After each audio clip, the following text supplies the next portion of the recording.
लोग साथ ही साथ एक लंबी छुट्टी पे गए। 2 साल बाद मैंने इस्तीफा दिया। अरविंद केजरीवाल 8-9 साल तक सर्विस में रहे। उस समय मैं हमेशा उनसे यही पूछता था कि आप सर्विस में लेके डोनेशन कैसे दे सकते हैं, जब सर्विस का नियम है कि 500 रुपए से ज्यादा यदि आपको लेना है तो आपको सरकार की परमिशन लगती है। मैं लॉयर होने के बाद भी जब तक नौकरी में था मैंने किसी से 1 रुपए की भी फीस नहीं ली। जिस दिन मैंने इस्तीफा दे दिया उसके बाद से मैंने अपने प्रोफेशनल चार्जेस लेने शुरू किए। लेकिन Arvind Kejriwal Indian Revenue Service में रह के ही करते रहे, हमेशा मीठी बातें करेंगे, मैं ये करूंगा वो करूंगा। खैर मैं ये छोटी बातों पे ध्यान नहीं दिया और उनके लिए बहुत से काम मैंने किए। एसेंशियल कमोडिटीज एक्ट में कैसे FIR करना, कैसे जो है राशन ब्लैक मार्केटियर्स को करना, वो सब केसेस मैंने 2004-2005 में उनको बना के दिए थे। और आखिर में मैंने मिनिस्टर्स के खिलाफ एलिगेशंस के डॉक्यूमेंटेशन दिए। हमेशा ये कहते रहे कि मुझे देश के लिए कुछ करना है, हम लोग जो है एक मूवमेंट खड़ा करेंगे। और उसके बाद जब झूठ फरेब की इन्होंने राजनीति शुरू की, अन्ना के पीठ में छुरा भोंका, उसके बाद राजनीति में आ गए। हम लोग सबसे उन्होंने लीगल का काम कराए इसलिए कि कांग्रेस के भ्रष्ट लोगों के ऊपर केसेस बनाएंगे। और इतने सारे कांग्रेस मिनिस्टर्स के खिलाफ हम लोग ने करप्शन के केसेस बनाए और आज जब उनके साथ हाथ मिला रहे हैं तो क्या उनकी प्रशंसा करूं? चलिए वाईपी सिंह साहब, आपने बहुत सारी बातें साफ रखी हैं। बख्श साहब जी, आपको तो बचाव करना पड़ेगा। नहीं, बचाव की कोई जरूरत नहीं है क्योंकि दुनिया जानती है अरविंद केजरीवाल किस तरह के आदमी है। मैं एक शेर पढ़ना चाहूंगा आम आदमी पार्टी के लिए और अरविंद के लिए भी। मेरी जिंदगी यही है कि हर एक को फैज पहुंचे, मेरी जिंदगी यही है कि हर एक को फैज पहुंचे, मैं चिराग रह गुजर हूं, मुझे शौक से जलाओ। तो मैं वाईपी सिंह साहब को बताना चाहूंगा, हो सकता है उनकी अपनी जाति कुछ रंजिश रही हो, कुछ शिकवे शिकायतें रहे हों। नहीं, ये मैं नहीं समझ। सुनिए सिंह साहब, देखिए ऐसा है, हम कविता नहीं करते, शायरी नहीं पढ़ते हैं। जो तुलसी आपके अंदर है, जो कड़वाहट आपके अंदर है, मैं समझता हूँ अगर यही कड़वाहट आपके अंदर थी आप पहले लेके आते। अरविंद अब थोड़ी है पब्लिक लाइफ में, आप 2 साल पहले बताते, अब वो चीफ मिनिस्टर बन गए हैं तो आपको उनसे सारी शिकायतें हो गई हैं। मैं नहीं समझता। और अब सुनिए, न्यूज नेशन चैनल, मेरी बात पूरी होने दें सिंह साहब। न्यूज नेशन चैनल सारी दुनिया में जाता है और दुनिया आपको भी असेस कर रही है, दुनिया अरविंद केजरीवाल को भी असेस कर रही है। ये फैसला मैं और आप नहीं देंगे, नहीं चैनल देगा, ये फैसला पब्लिक देगी। पब्लिक बता देगी कि आप सही हैं या अरविंद केजरीवाल। फैसला बस एक छोटी सी बात, आप वही बातें करें। पब्लिक को मूर्ख बनाने का तरीका जो है सबसे ज्यादा आप लोगों ने सीखा है। एक भारत की जनता जो निरीह है, हर एक पे विश्वास करती है, उन आम आदमियों को जिनको ज्यादा जानकारी नहीं है, अंदर के तथ्य मालूम नहीं है, उनको मूर्ख बनाने का पूरा तो सिंह साहब ऐसा है। सिंह साहब आप मैदान में आ जाइए, आप मैदान में आ जाइए, जनता को जो और कुछ सच बताने हैं और बता दीजिए, आपकी तोप में और जो गोले हैं वो भी दाग दीजिए। जनता फैसला कर देगी। ठीक है, यहाँ पर शिकायत पिटारा बोलने से वो भी बेकार। मैं आपसे गुजारिश करूंगा, मैं एक सवाल पूछना चाहूँ बख्श साहब। सिंह साहब, तो मैं एक के ऊपर प्रिवेंशन ऑफ करप्शन एक्ट के कम से कम आधे दर्जन लोगों पे करा दूंगा। सिंह साहब माफ कीजिएगा, सिंह साहब माफ कीजिएगा, मैं आता हूँ आपके पास। अरविंद केजरीवाल पे सिंह साहब, आपकी बात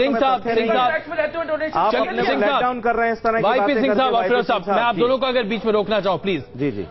फिरोज साहब, सबसे पहले आपसे ये समझना चाहूंगा, अरविंद केजरीवाल ने ये बात कई टेलीविजन चैनलों पर कही थी कि किसी से समर्थन नहीं लेंगे, आज समर्थन ले रहे हैं। जी। ये बात तो वास्तविकता मानेंगे ना? बिल्कुल दे रहे हैं। चलिए ठीक है, अब जरा वाईपी सिंह साहब की बात जो उन्होंने अन्ना संबंधित कही, मैं बता दूं क्यों समर्थन दे रहे हैं। चलिए आपने बात मान ली ना, बस एक सेकंड जरा संतोष डेडलॉक को हटाने के लिए, उसको डायलॉग बनाने के लिए, मैं आ रहा हूं आपके पास, असमंजस की स्थिति को खत्म करने के लिए, बिल्कुल आप पार्टी इस बात को स्पष्ट कर चुकी है, हम जानते हैं आपकी क्या स्टैंड है। हम आपसे सिर्फ यही समझना चाह रहे थे। संतोष भारती जी, क्या आपको लगता है कि अन्ना हजारे के कॉज और टीम अन्ना के साथ जो अभी वाईपी सिंह साहब मुद्दा उठा रहे हैं कि अरविंद केजरीवाल ने इस्तेमाल किया, किनारे रख दिया, क्या आप लोग वाकई में इसे मानते हैं? क्योंकि अभी तक अन्ना हजारे ने सरकार बनाने की इस तमाम कवायद के बाद अपनी कोई प्रतिक्रिया सामने नहीं रखी है। अजय, पहली चीज तो मैं आपको ये साफ कर दूं कि अन्ना की कोई टीम है नहीं अब, और न मैं अन्ना की टीम का सदस्य हूं, मैं एक पत्रकार हूं और अपनी संपूर्ण जानकारी के साथ मैं आपके सामने ये बात जो आपने सवाल पूछा है उसका मेरी नजर में उत्तर ये है कि वाईपी सिंह साहब ने बहुत सख्त लफ्ज का इस्तेमाल किया जो अब नहीं होना चाहिए।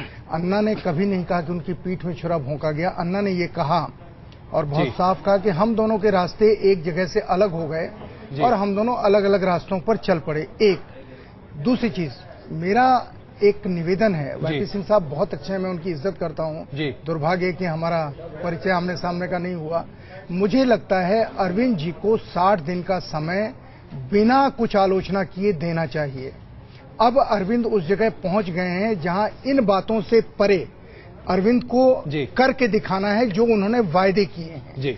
उन वायदों के लिए अरविंद जी को 60 दिन का समय देना चाहिए और देखना है अरविंद जी ब्यूरोक्रेसी को कैसे कंट्रोल करते हैं। अपने जो पॉलिटिकल मैसेजेस उन्होंने दिए हैं, जिसकी वजह से वाईपी सिंह के शब्दों में जनता उनके साथ खड़ी हो गई, वो मूर्ख बनी या नहीं बनी, ये साबित करेंगे अगले 60 दिन कि अरविंद जी किस तरीके के कदम उठाते हैं और उस ब्यूरोक्रेसी को जो किसी को काम नहीं करने देती, जो सबको भ्रष्ट करती है, सबको बरगलाती है, उसको कैसे वो नियंत्रित करते हैं। इसलिए उन सारे लोगों को जो अरविंद जी की आलोचना करते हैं अजय, उनको जरूर अरविंद को 60 दिन का समय खामोशी के साथ देना चाहिए और 60 दिन के बाद आप आजाद हैं। इसी बात को लेकर अगर मैं आलोक जी आपके पास पहुंचूं, कांग्रेस में और पहले से ही प्रदर्शन शुरू हो चुका है, क्या आप भी 60 दिन की मोहलत देना चाहेंगे बिना किसी भी विरोध के, बिना किसी भी निंदा के अरविंद केजरीवाल को, जैसा कि अभी संतोष जी ने कहा?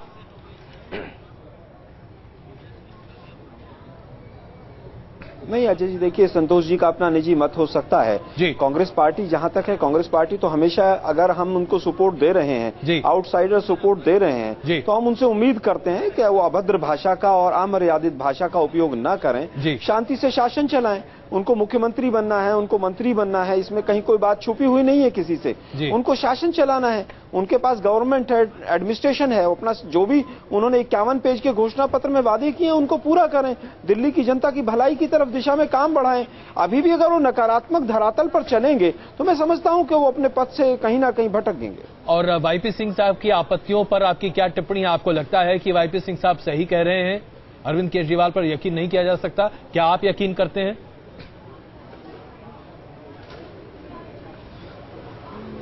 देखिए, इस तरह की टिप्पणियां कई लोगों की तरफ से कई बार आई हैं, लेकिन प्रमाणिकता कहीं पर बहुत ज्यादा सिद्ध नहीं हुई है।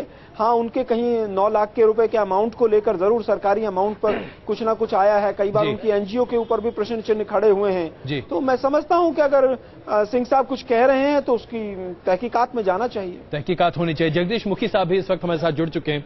मुखी साहब, आपकी पार्टी को दरअसल ये बात हजम होती दिखाई नहीं दे रही है कि आखिरकार अरविंद केजरीवाल कैसे सरकार बना रहे हैं और वो भी कांग्रेस के समर्थन के साथ, और अपनी बात, अपनी वाहवाही लूटते हुए भी जा रहे हैं। वाईपी सिंह साहब खासे नाराज, उन्होंने अपनी नाराजगी स्पष्ट तौर पर सामने रख दी है। आप क्या कहते हैं? देखिए, ये इनका इंटरनल मैटर है।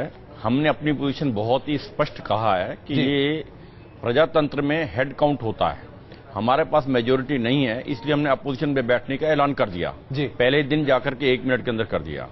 किंतु सवाल ये है कि केजरीवाल साहब हमेशा बात तो करते हैं सिस्टम के परिवर्तन की, सिद्धांतों की, किंतु मुझे लगता है कि वो सब सारे सिद्धांत ताक में रख करके जिस प्रकार के समझौते किए उन्होंने, कांग्रेस का समर्थन लेकर के सरकार बनाने की बात की है, और पिछले 10-12 दिन के अंदर अपने वक्तव्य एक के बाद एक बदलते रहे हैं। कभी वो कसम खाते अपने बेटे की, ना मैं समर्थन दूंगा किसी से, ना मैं समर्थन दूंगा किसी को, कभी कहते हैं कुछ और आज उसी कांग्रेस का समर्थन लेकर के सरकार बनाने की बात कर रहे हैं। नहीं तो आपने इसका नहीं, मैं बता रहा हूं, अगर आपको याद हो न्यूज़ नेशन पर ही आपने कहा था, नहीं मुखी साहब मुझे एक सेंटेंस आपको यहाँ याद दिलाना पड़ेगा। एक सेंटेंस आपने कहा था मुखी साहब, न्यूज़ नेशन पर ही कहा था कि अगर कांग्रेस समर्थन दे और आम आदमी पार्टी सरकार बना सकती तो बनानी चाहिए, हम सरकार नहीं बनाना चाहते। नहीं, हमने कहा है ना। तो आज अगर आम आदमी पार्टी सरकार बना रही है तो इसमें आप कैसे कह रहे हैं कि आम आदमी पार्टी अपने उसूलों से पलट रही है? ये निश्चित रूप से मैं बता रहा हूँ जी, मैं ये कह रहा हूँ, मैं मेरी बात सेंटेंस पूरा,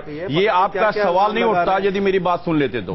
मैंने ये कहा था पूरी बात करने देते, तो मेरा इंटरप्रिटेशन ये है कि जो हम ये कहते हैं सत्ता नहीं, हमें तो परिवर्तन चाहिए समझिए।